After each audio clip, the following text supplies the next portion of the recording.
Good morning, hockey fans. This is Stephen Heisler with JuniorHockey.io, the Victorious Hockey Company. You are watching the Junior Hockey Morning Show. We are on the World Sports Broadcasting Network, WSBN.TV, YouTube, Facebook, wherever you are today. I hope that you are going to enjoy today's show. A little bit of business to take care of before jumping in. Okay, so I got into a car wreck January or February? In February, and it resulted in another traumatic brain injury. There's been a lot of repercussions from that I wasn't anticipating. One was my speech was completely off, just blown away. Thought processes were unusual, wasn't able to really build a show. I tried doing a couple shows. They were somewhat mediocre in my own opinion, so I didn't really have the confidence to do much more. I'm going to try to jump back in now. Really want to get into this again and provide this content for you. I think it's important for junior hockey to have a voice like this that's really what's the word I want to say? It's a medium between what the teams and leagues are putting out there and the players. And I've always been a player's advocate before anything else. That's been the most important role I've had in the last 30 years. And I like having that role.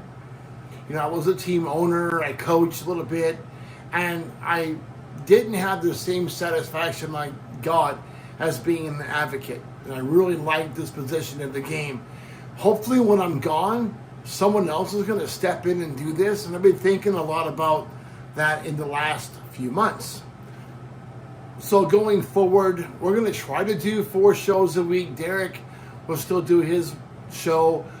I'm probably going to bring in somebody else to do one more show to cut me back to 3. But we're working on that. One of my clients before is now doing physical training and goalie specific workouts for players and goaltenders around the game. I'm really excited about what he's doing. That's Tommy Baker in Alaska, and I'm hoping that we can get him up and going probably within the next few weeks. So there's that. So today's article on JuniorHockey.io talks about promiscuousness of players. And it goes into a lot of the dangers that comes along with it. And we'll kind of brush over that in today's show. So, as a young man growing up, I probably am not the best example of how to behave. I was not the best example of how to behave. And it caused a lot of problems later on in my life. And I think a lot of guys go through the same thing. When you're playing junior hockey and you're 16, 17, 18 years old, and you're seeing 3, 4, 5, 6,000 fans in a building on a regular basis, it kind of gets to your head a little bit. It kind of gets into your heart and your soul. And you begin to think that you're Iron Man, that you're invincible, that there's no such thing as real consequences. And then after the game, boys will be boys. And if the opportunity presents itself, we're very likely to bite the bait, and swallow the hook and jump on those opportunities. And a lot of times those aren't the most healthiest decisions to make as a young man. And now I'm pushing 60, and I look back at my time when I was 18 to 20, maybe 18 to 30, and I realized that I really probably hurt myself in the long run. And a lot of those behaviors had a negative impact on future relationships from 30 to 60. I'm on my 3rd marriage now. It's a lot better. I use faith as a major barometer of my behavior, and it helps dramatically. But I still look back at my time as a young man and kind of laugh it off. But the reality is I probably never gained the full respect for what relationships and feelings were until I really met my wife, Daisy. I think for the first time in my life, I really knew what that L word was. And it's an important part of who I am now. But faith also played a major part in that. I don't want to preach to you guys about faith, but I want you to read the article today, share it with your friends, teammates, and look at it. There are some things going on in our game that players need to understand. One, being promiscuous is a bad look. When you are in some of these hockey towns and the word gets around that you are the flavor of the week kind of guy, hey, I like this girl this week, I may not like her next week, it's not going to look good for you later in the season. If you go to a new town and you find one girl in September, you better ride that pony to the end of the season, because the last thing you want is that reputation getting around and people having a negative reaction to your team as a result of your behavior. That's one problem.